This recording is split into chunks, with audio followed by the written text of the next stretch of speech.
The disappearance of Today Show anchor Savannah Guthrie's mother. And let's bring in Briella Tomassetti. Briella, I know you've been tracking the disappearance of Nancy Guthrie all morning. You've been looking at the updates here. Do you have something here that just came through? What are we learning this morning? I'm looking right now. So we had an interview on with TMZ, Dan, on Good Day New York at 9:30. So essentially it was all stuff that we knew already, but they did say that the Pima County Sheriff's Department was going to be putting out whether a statement or doing some kind of press availability to address new developments that are surfacing in the case that are not confirmed.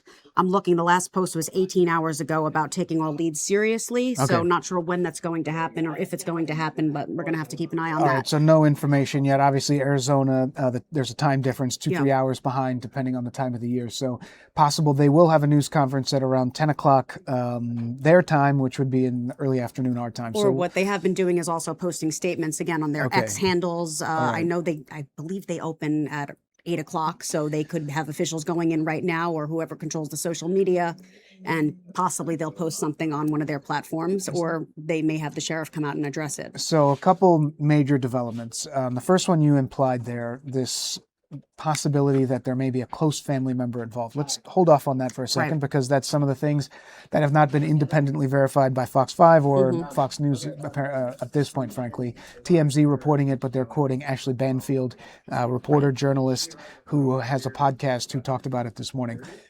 What is confirmed, or at least appears to be confirmed, is that several media outlets, including K-Gun, which is an affiliate out there, and TMZ, received a ransom note, possibly over the weekend, after Nancy Guthrie vanished from her house. What do we know about those ransom notes? Yeah, so at first police were kind of telling these outlets that got the alleged ransom notes to, remain a little bit tight-lipped about it because it could jeopardize the investigation. Right, so of course.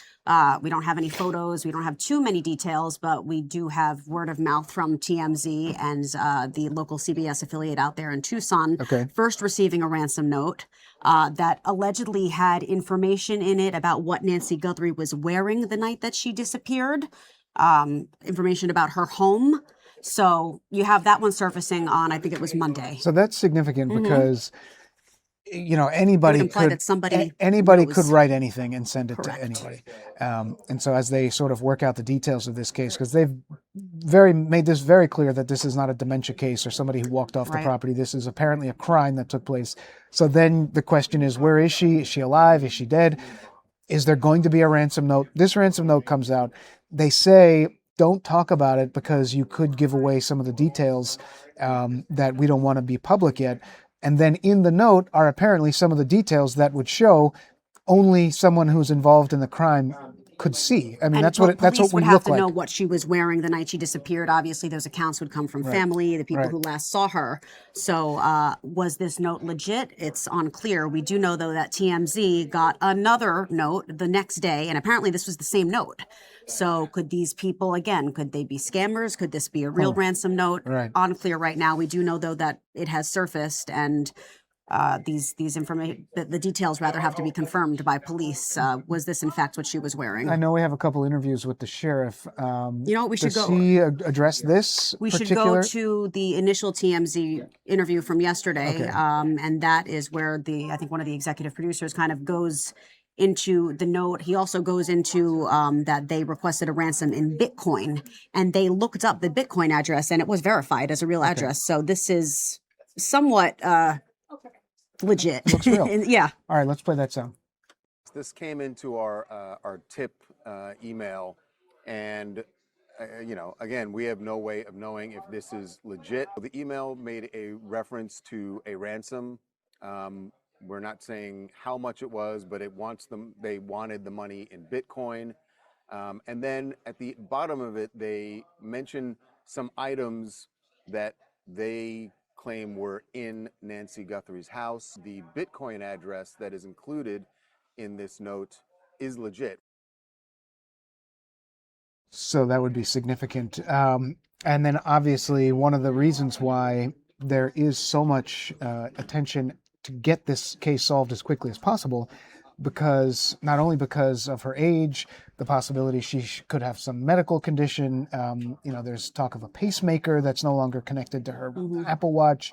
medication that she needs to take, but then also the appearance of blood at the house. What do we know about that? Yes, I mean, so many details surfacing. That's why you've got to, we've got to be careful what we say and what we report, because any little thing could be monumentous in a case like this. But you have the Pima County Sheriff's Department, again, leading the investigation. Now the FBI has jumped in, and they're saying they're taking all these leads seriously. So they have acknowledged that the ransom notes exist. And then you, again, have the crime scene itself. You have evidence basically pointing to this woman, this 84-year-old woman, Nancy Guthrie, being kidnapped or taken against her will in the middle of the night. We knew that already yesterday.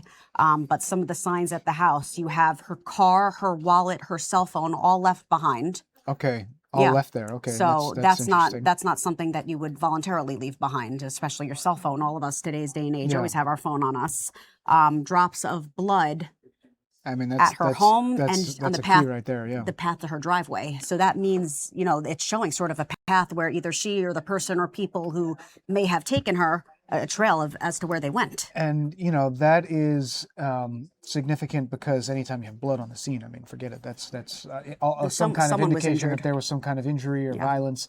And you've seen video and you've seen the pictures of this area. I don't want to say it's a rural area, but it's certainly a spot where the homes are stretched out on different kind of roadways.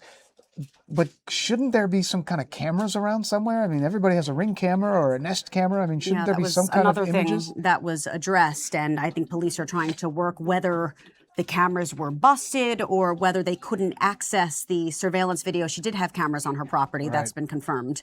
It's now gathering the video, the evidence from those cameras. We know that they took DNA evidence from the scene. Unclear what that could be. And that could take a while to process as well. So whether it was, blood or something else of that source, they've got to get those results in from obviously whatever lab they sent it to. And that could lead us in some direction of what's next, if there's any possible lead. But we can backtrack. I know we have the Pima County Sheriff talking about, they do have a specific timeline here. It's from Saturday night, I believe, to Sunday morning. And that he's going to basically step by step just go over exactly what happened here when she went missing. All right, Tyler, let's listen to that sound from the Pima County Sheriff. I think you have it queued up. 9:45, 9:30, 9:45, we were told she was left at her home by the family. At 11 o'clock in the morning, the family got notice from somebody at church that she was not at church. They went to the home, found her to be missing. That's the timeline. From Saturday night, 9:45, we'll say, to Sunday morning, 11 o'clock. All right, so he does hit the timeline there.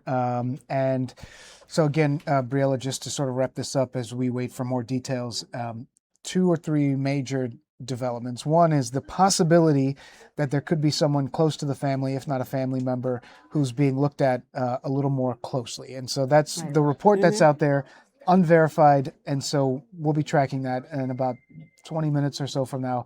I think I'm going to play the interview with TMZ, the executive producer, who sort of talks a little bit more about that. So we'll talk about that. Investigators, again, haven't given any indication that she was targeted due to Savannah Guthrie's high-profile nature. Okay.